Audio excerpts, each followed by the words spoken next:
하나님은 진리의 하나님이십니다. 할렐루야. 우리가 하나님을 믿는다 하잖아요. 우리가 주님을 믿는다 하는데, 우리가 주님을 무엇으로 믿냐면 하나님으로 믿죠. 그렇죠? 예수님을 하나님으로 믿는다라는 의미는 이 세상 어떤 것으로도 대체가 불가능한 존재라는 겁니다. 또 예수께서 우리의 구원자이심을 믿는다라는 의미는 죄 없으신 분이 죄인을 위해 대신 죽어주신 유일한 분이라는 뜻이고, 또 예수께서 부활하심을 믿는다라는 말은 죽었다가 다시 살아나신 유일한 분이 예수님이라는 의미입니다. 그래서 이것을 믿는 믿음이 우리를 구원케 하는 겁니다. 할렐루야. 그래서 이 믿음을 가져야 우리가 구원을 얻잖아요. 그 믿음을 하나님께서 의로 여기시고, 그리고 또 그 의를 힘입은 자를 하나님께서 구원하시고 영생에 이르게 하시는데, 그런데 그럼에도 불구하고 말씀을 전하는 자가 없어서 듣지 못하고, 또 전하였어도 또 깨닫지 못하고 알아듣지 못하면, 그러면 믿음이 될 수 없다라는 거죠.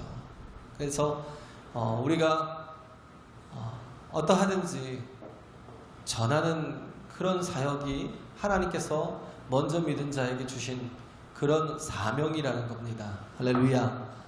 하나님의 말씀은 사람을 통해서 전해지거든요. 하나님이 직접 전하시는 게 아니라 먼저 믿은 사람을 통해서, 먼저 믿고 먼저 변화되고 먼저 새롭게 된 우리를 통해서 하나님의 말씀이 또 믿지 않는 영혼들에게 전해져야 되는 거예요. 그게 하나님이 원하시는 또 전도의 방법이고, 그런 일이 어떻게 보면 또 굉장히 미련한 것 같잖아요. 왜? 그럴 수밖에 없는 거예요. 왜? 우리가 어떻게 보면 온전한 그 순종이 불가능하기 때문에, 진리 가운데서. 그래서 우리가 또 이성적으로 우리가 가만히 생각을 해보면 내가 진리 안에서 온전히 순종할 수 있는 그런 존재인가? 그러지 못하기 때문에 예수님께서 뭐예요? 우리가 세상 사람들은 보기에 십자가의 도가 미련한 것으로 여길 수밖에 없는 것. 왜? 제사를 모르니까. 속죄제의 제사를 진정한 의미를 모르니까. 우리가 할 수 없고 우리가 치를 수 없고, 하나님은 지난주에 얘기했잖아요. 공의의 하나님이시면 사랑의 하나님이시다. 공의의 하나님이시다라는 건 하나님은 죄를 결코 간과하지 아니하시는데, 그런데 우리는 다 죄인이라는 거예요. 근데 또 하나가 뭐냐면, 하나님, 그런데도 불구하고 하나님은 죄인되고 원수된 우리를 사랑하신다는 겁니다. 그렇기 때문에 어떻게 하셨어요? 당신이 친히 육신을 입고 이 땅에 오셔서 그 모든 율법의 요구를 다 이루시고 나 대신 속죄양이 되어주시고, 그래서 십자가에 달려 내 모든 죄를 다 전가받아서 죽으셨다는 거예요. 그것으로 끝나면 우리는 이 땅에서 어떤 그의 교훈만 가지고 살 수밖에 없는 존재이지만, 그러나 그가 행하신 모든 일들이 우리에게 능력이 되고 생명이 되고 구원이 될 수 있었던 것은, 그가 다시 그 죽으심 가운데서 다시 부활하여 살아나셨다라는 것입니다. 할렐루야. 우리가 복음이라는 걸 자꾸 듣고 좀 이렇게 좀 새로운 소리를 듣고 싶어 하지만, 그러나 굉장히 단순해요. 우리가 계속해서 전하는 건 뭐냐면 예수 그리스도거든요. 그가 행하신 일, 이루신 일, 그것이 우리에게 능력이 되고 구원이 되기 때문에, 그래서 바울이 그러잖아요. 내가 복음을 부끄러워하지 아니하노니 이 복음은 모든 믿는 자에게 구원을 주시는 하나님의 능력이 된다고. 할렐루야. 복음은요, 부끄러운 게 아니에요. 복음은 우리에게, 모든 믿는 자에게 구원을 주시는 하나님의 능력이라는 거. 그렇기 때문에 우리가 어떠하든지 우리가 전하는 말은 단순해야 돼요. 우리가 전하는 말은 오직 한 가지여야 된다는 거예요. 오직 예수 그리스도를 알게 하고 그의 보내신 하나님을 알게 하는 것. 할렐루야. 알게 해서 뭐 해야 돼? 설득하고, 설득해서 또 어떻게 믿게 하고 받아들이고, 그래서 영접할 수 있도록 하는 거. 그 설득에 관한 얘기를 하니까 제가 또 지난번에 얘기했지만, 설득에 관한 우리가 이웃 간의 관계 속에 살아가잖아요. 근데 이웃은 내가 아니에요. 자식도 내가 아닙니다. 자식도 내 생각과 달라요. 어떤 교장 선생님이 그 인터뷰 그 다음에서 이렇게 보니까 그 인터뷰한 내용이 나오더라고요. 쭉 나오는데 굉장히 절망했어요. 자신이 그 초등학교 교장 선생님인데 자식들이 다 고등학교에서 자퇴를 해버렸어요. 둘인데 아들 하나 딸 하나가 있었는데 아들이 고3 때 자퇴하고 고3 봄에 자퇴하고 그리고 또 딸이 그러고 나서 오빠의 영향 때문에 초여름에 자퇴를 해버렸어요. 학교에 적응을 못해가지고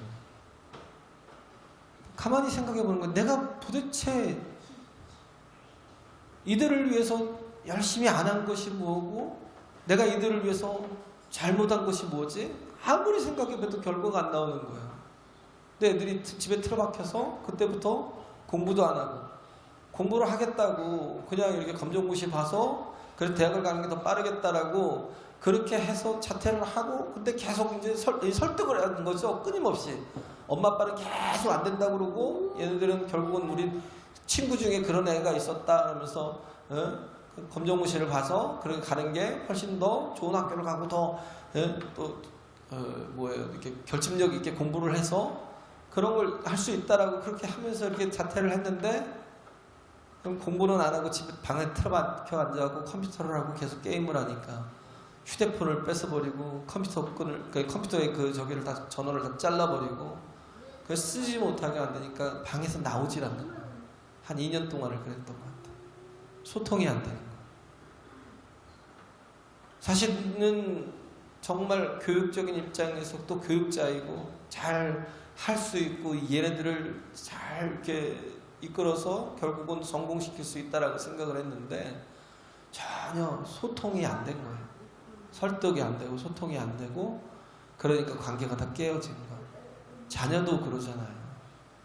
그래서 2년 동안 쫓아다녔대요. 뭐 부모 코칭 같은 거 혹은 뭐 여러 가지 어떤 세미나 같은 거 쫓아다녀서 어떻게 해야 이 상황을 벗어날 수 있는지 그래서 배운 걸 써먹었더니 칭찬을 괜히 했더니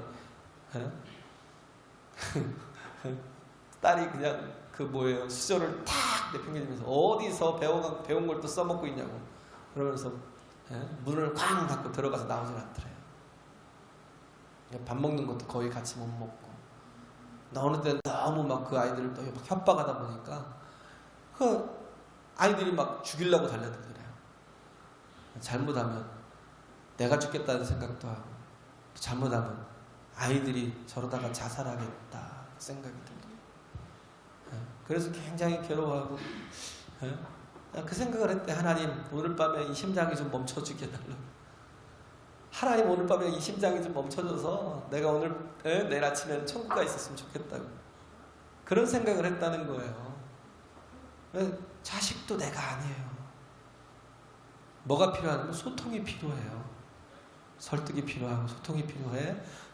소통이 가능해지면 그때부터 관계가 되는데 그 로버트 치알딘이라는 사람이 썼던 게 그 소통의 심리학이라는 6가지 이제 소통의 이야기가 나오지만 근데 그 중에 중요한 게 뭐냐면 감동을 얘기하더라고요. 감동을 줄 수 있어야 된다. 감동을 주는 게 뭐냐면 사랑을 주는 거예요. 사랑을 주는 건 소통케 하는 거죠. 어떻게 보면. 그래서 사랑을 준다라는 건 한마디로 얘기하면 빚진 자로 만들어라. 빚진 자로 만들어라. 계속 또 주고 또 주고 그래서 계속 빚진 자의 마음이 들면 이 사람이 나에 대해서 감동을 한다는 거예요. 어떤 사람이냐가 중요하잖아요. 설득을 할 때, 소통을 할 수 있을 때, 무슨 말을 할 때도 예수님이 말씀하면 어떻게 듣겠죠. 근데 뭐 그렇다고 유대인들이 다 들었던 것도 아니고 본문의 내용이 보면 그랬던 건 아닌데, 그런데 사기꾼이 말을 해보세요. 듣겠어요? 안 듣죠. 그죠? 그럼 사기꾼인 거 아는데 너 같은 사기꾼이 나한테 무슨 말을 해도 내가 난 안 들려. 그런데 그게 아니라 사랑을 주고 인격을 주고, 그렇죠? 인격을 주고 아리스토텔레스가 했던 설득의 3요소가 그거잖아요. 첫째는 로고스, 그다음 파토스, 에토스. 로고스라는 건 라직이죠. 논리에 관한 거. 파토스라는 건 감동을 주는 거. 한마디로 뭐예요? 빚진 자 마음을 만들어 주는 거. 에토스라는 건 또 뭐예요? 인격이 담겨지는 거. 온전한 인격으로 복음을 전하고, 온전한 인격으로 내가 무엇을 또 하고자 하는 말을 전할 때 설득이 되지. 인격이 이미 삐뚤어져 있는데, 그잖아요. 인격이, 내가 아무리 부모라고 그래도 내 자식이 나에 대해서 인정하지 않고 나에 대해서 부정적으로 생각하고 나를 나쁘게 생각하는데 내가 무슨 말을 한들 통하겠냐고요. 안 통한다고요. 설득이, 참 그래서 설득이라는 게 되게 중요한데, 그런데 그런 설득의 마음이 누구에게 있었냐면 빚진 자의 마음을 가졌던 거예요. 바울에게 있었어요. 바울은 감동을 받은 거예요. 그렇죠? 내가, 그래서 1장에 보면 나오잖아요. 14절부터 이렇게 쭉 보면 나오잖아요. 내가 유대인과 이방인들에게 빚진 자라는 거예요. 그에게는 무슨 마음이 있었어요? 빚진 자의 마음이. 빚진 자의 마음이, 왜? 주님으로부터 받은 게 너무 많은 거예요. 자기는 핍박자요, 포행자요, 회방자였지만 그런 자신을 예수님은 찾아오셨어요. 직접 만나주셨어요. 그것도 핍박하러 가는 다메섹 도상에서 직접 만나주셨어요. 야, 사울아, 너 왜 이렇게 나를 핍박하니? 주여 니시오니까 나는 네가 핍박하는 예수니라. 거기에서 꼬꾸라진 거잖아요. 직접 만나주신, 누구를요? 원수된 자를 직접 만나주신, 그 앞에 완전히 깨진 거예요. 그리고 그것만 있었어요? 그가 눈이 멀었을 때 그 눈을 또 아나니아를 통해서 축복되게 또 치료해 주시고, 그리고 그에게 말씀으로 다시금 또 이렇게 그 예수 그리스도를 알고 하나님을 아는 지혜를, 지식을 채워주시고, 그리고 그를 이방인과 유대인들의 또 사도로 세워주시고, 그에게 또 뭘 보여주셨어요? 그가 가야 될 영원한 종착지인 하나님의 나라를, 어디까지요? 삼층천까지 하나님의 나라를 이미 다 보여주시고, 그러니까 확신 가운데 서 있죠. 흔들리지 않죠. 이게 뭐가 있어요? 감동이 있어요. 그러니까 그는 끝까지 충성하되 정말 자신의 그 모든 삶을 다 전제와 같이 부어드리기까지도 내가 정말 충성하겠다라는 그런 아주 충만한 마음이 그 속에 있었다는 겁니다. 할렐루야. 우리에게 여기서 지금 바울이 얘기하는 게 그거잖아요. 이스라엘 백성들이 예수를 몰랐냐? 그렇지 않다는 거예요. 이스라엘 백성들이 복음을 듣지 못했냐? 그렇지 않았다는 거예요.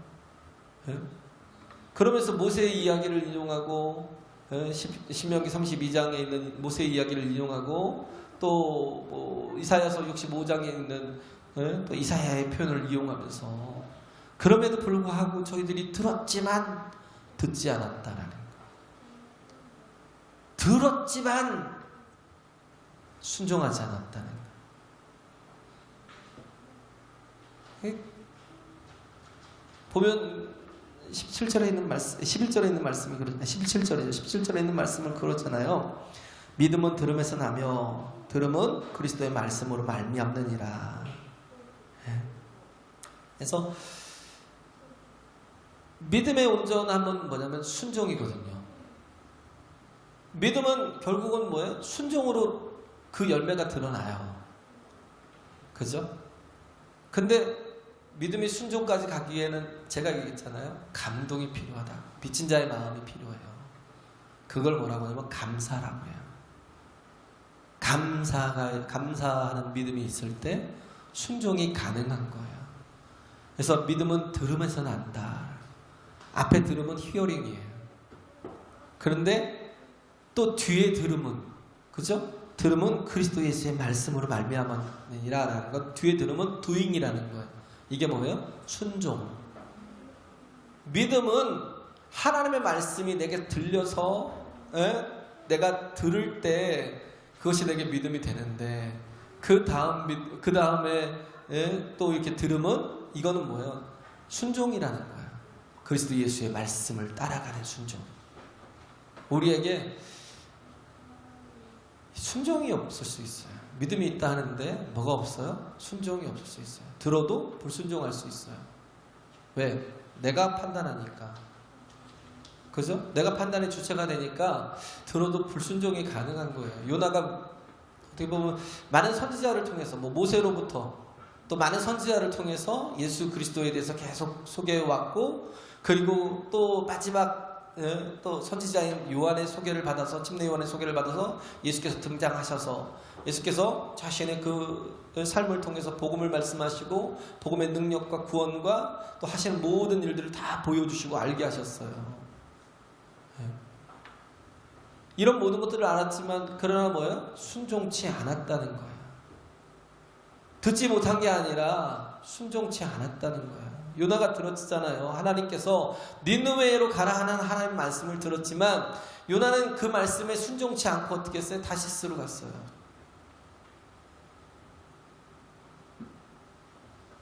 그래서 들음이라는 건 뭐예요? 얘는 말을 잘 들어 그러잖아요. 말을 잘 들어라는 건 뭔가 하나님의 말씀을 주시면 순종하는 것까지 가는 게 듣는 거죠.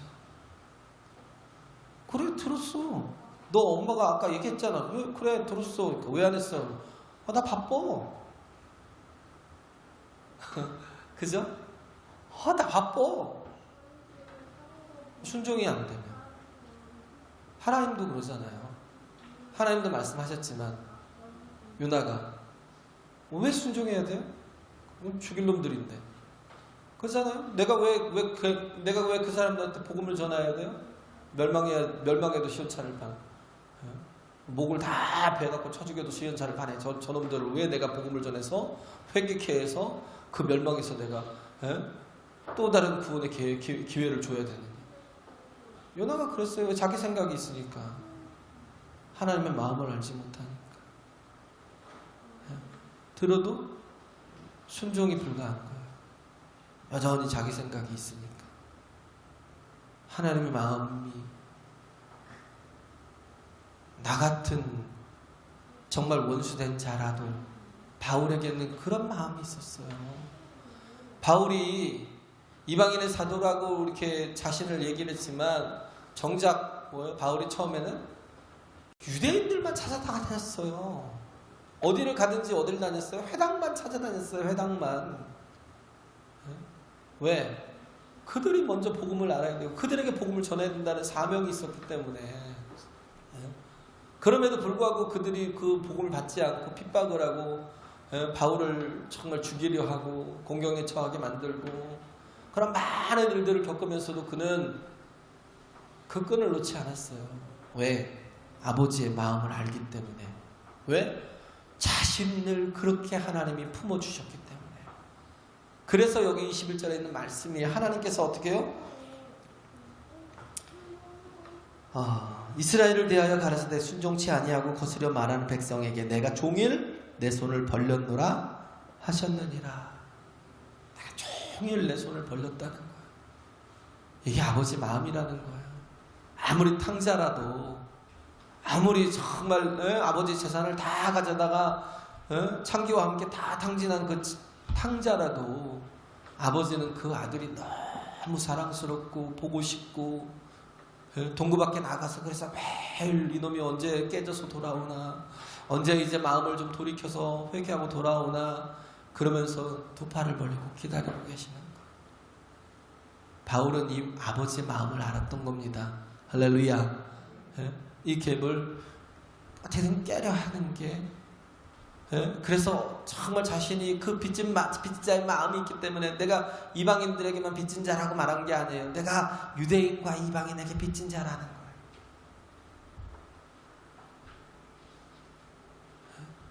유대인과 이방인들에게 빚진 자라는 거예요.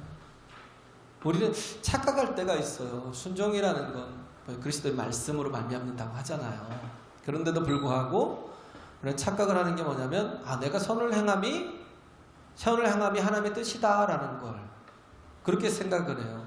그냥 내가 하나님의 말씀을 그냥 듣고 받고 그리고 그 받은 말씀에 대해서 그때 순종해 가는 게 아니라 선한 뜻이면 이게 하나님의 뜻인 것처럼 그렇게 착각을 해요. 모세가 그래서 40세 때 어떻게 했어요?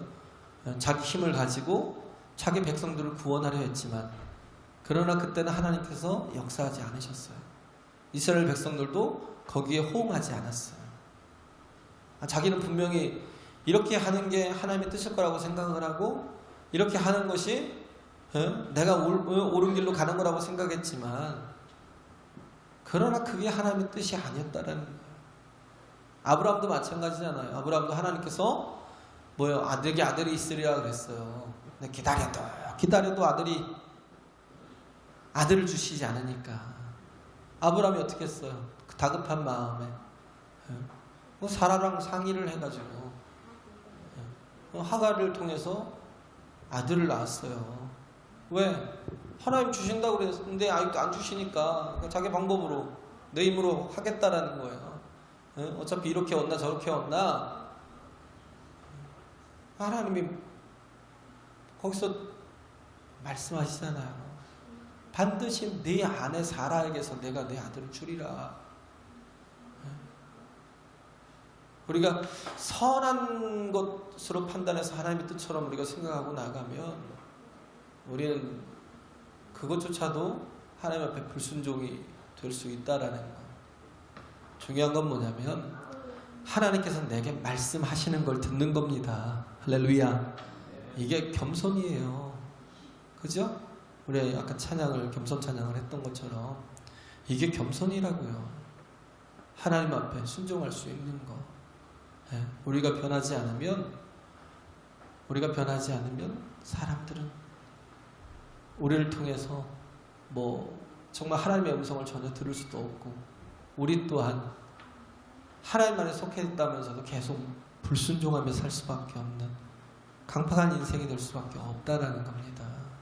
그렇기 때문에 말씀이 우리 속에 들려져야 되고 그 들려진 말씀을 우리가 받아야 돼요. 말씀이 들려지잖아요. 말씀이 들려지는데 마태복음 13장에 보면 그 말씀이 길가에 뿌려져요. 내 마음이 여전히 길가인 거예요. 마음속에는 전혀 들어와서 심겨지지 못하고 말씀을 열심히 듣는데 그걸 새가 와서 주워 먹고 왜? 마음에 받아들여지지 않으니까 속으로 흡수되지 않으니까 금방 날아가 버려요. 전혀 액션이 안 돼요. 순종이란 돌짝밭에 떨어지기도 하고 그래서 물의 기운이 조금 있는 듯해서 뭔가 뿌리를 좀 내릴 것 같다가 쑥 말라버리고 또 어느 때는 가시덤불 같아요. 가시덤불 같아서 그래서 뭔가 좀 이렇게 심겨진 것 같고 그런데 염려와 뭘 먹을까, 뭘 입을까, 뭘 마실까, 내가 어떻게 이렇게 살지 않으면 난 도태될지도 몰라. 이렇게 살지 않으면 내일이 없을지도 몰라. 이렇게 살지 않으면 내일 굶을지도 몰라. 이것 때문에, 이 염려 때문에 결국은 뭐예요? 내가 하겠다는 것 때문에 하나님 말씀이 좀 들어가서 조금 뭔가 이렇게 막 그저 나오려고 해도 더 이상 나올 수 없는 그 가시덤불에 막혀가지고 자라지 못하고 그대로 또 소멸돼버려요. 우리 마음이 옥토가 돼야 됩니다. 할렐루야. 자꾸 기경돼야 돼요. 내 강팍함이 있으면 우리는 그것 때문에 망하는 거예요. 그래서 그 교장 선생님이 이렇게 해도 안 되고 저렇게 해도 안 되고 그래서 어떻게 했어요? 그냥 그 방문이 잠겨 있으니까 그 아이와 소통이 안 되니까 주저앉아서 그냥 펑펑 엉엉엉엉 운 거예요. 몇 날 며칠을 계속 그 앞에서 엉엉엉엉 운 거예요. 그 소리가 들린 거예요. 아이들 귀에.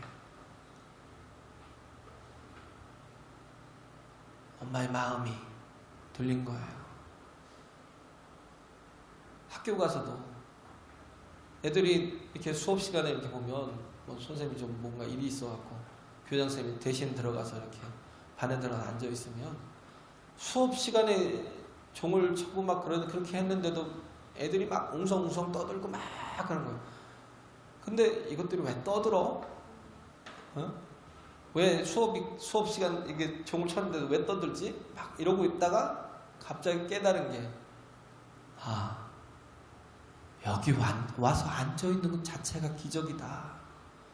우리 자식들도 학교 가기 싫어서 학교 가기 싫어서 다 자퇴해갖고 집안에 문을 꽁꽁 걸어 잠그고 그러고 있는데 얘네들이 여기 와서 앉아 있는 자체가 기적이구나. 내가 왜 그걸 진짜 몰랐을까? 그러니까 뭔가 방법을 찾아서 그 방법 가지고 자꾸 소통하려고 그러고 자기의 그 별것도 아닌 그런 자신이 가진 그런 아집 때문에 그 자기가 가진 그 지식이 뭔가 도움이 될 거라고 생각하고 이렇게 가면 내 애들이 잘 되고 이렇게 되면 학교가 잘 운영될 거라고 생각을 했지만 그게 아니라는 거. 중요한 건 뭐예요? 마음과 마음의 소통에 있었다는 거. 할렐루야. 그잖아요. 저와 여러분과의 마음과 마음의 소통이 필요한. 저도 여기에 대한 한계가 굉장히 커요. 무슨 제가 뭐 이렇게 뭐 설득하려고 말씀을 전한다기보다는 저는 솔직히 기도해요. 왜? 내가 변화시킬 수 없고 내가 온전히 할 수 없지만 그러나 또 감사한 게 뭐냐면 여기 와서 앉아 계시는 게, 여기 와서 함께 예배 드리고 계시는 게 너무 감사해요. 너무 귀하고. 그래서 제가 말씀으로 설득을 하려고 하는 게 아니에요. 지금 복음을 전해야 되기 때문에 말씀을 전하는 거고, 제가 여러분을 위해서 할 거는 기도밖에 없더라고요. 나도 온전치 못한데, 나도 온전치 못한데, 그래서 뭐예요? 기도하는 거예요. 어떤 분이 쓴 그런 에세이 같은 게 있는데 그냥 듣기만 했던 거예요. 저도 잘은 이렇게 기억이 안 나는데 그런 거예요. 예수님이 산상수훈에서 예수님 말씀하셨어요. 심령이 가난한 자는 복이 있나니 천국이 저희 것이며, 애통하는 자는 복이 있나니 저희가 위로를 받을 것이며, 온유한 자는 복이 있나니 저희가 땅을 기업을 받을 것이며, 의에 줄이고 목마른 자는 복이 있나니 저희가 배부를 것이며, 긍휼히 여기는 자는 복이 있나니 저희가 긍휼히 여김을 받을 것이며, 마음이 청결한 자는 복이 있나니, 또 화평케 하는 자는 복이 있나니, 의를 위하여 핍박을 당하고 또 의를 위하여 정말 순교하는 자가 복이 있다라고 얘기하니까 베드로가 하는 말이에요. 우리가 이것을 다 정리해서 외워야 되겠습니다. 정리해야 되겠습니다. 정리해놔야 될 것 같다. 기록해야 될 것 같다. 그러니까 또 다른 제자가 하는 말이 이거를 우리가 다 외워야 되겠다. 또 누가 하는 말이 이것을 더 잘해서 또 가르쳐야 되겠다고. 또 뭐 그러면서 막 제자들이 쭉쭉쭉쭉 얘기했는데, 그러면서 뭐 바리새인이 하는 얘기가, 그러면 이 이후에 뭐 무슨 이렇게 강의할 어떤 그런 어떤 프로그램들을 제가 좀 알 수 있을까요? 막 이러고 있으니까 예수님께서 눈물만 툭툭툭툭 흘리더라. 뭔가 지식을 주려고 하신 게 아닌데, 뭔가 지혜를, 뭔가 살아가는 이치를 주려고 하신 게 아닌데, 이렇게 예수님 말씀하신 이유는 뭐예요?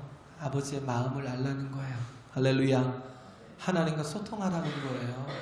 근데 그것을 지식처럼 받아들이고, 그래서 제가 성경 공부 안 해요. 오직 예배밖에 없어요. 웬만하면 성경 공부한다고 지식만 쌓이지 나중에 귀가 커지면요 교만해져요. 정말 중요한 것은 하나님을 알고 예수 그리스도를 알고, 그래서 뭘 얻어? 영생을 얻는 거. 할렐루야. 그 이 땅에서 복되게 살아가는, 이 땅에서 하나님의 나라를 살아가고 하나님의 뜻이 하늘에서 이루어진 것처럼 이 땅에서도 나를 통해서 이루어져가는 그런 모든 것들을 경험하는, 정말 진정한 하나님과 소통이 되는, 순종이 가능한, 그래서 옥토와 같은 내 마음에 하나님의 말씀이 떨어질 때마다 하나님의 말씀이 내 속에서 30배, 60배, 100배로 결실하는 놀라운 이 은총을 보는 게 제 소원이고 아버지의 소원입니다. 할렐루야. 진정한 정말 해남 속에서 우리의 순종이 있는 믿음이 되시길 간절히 바랍니다.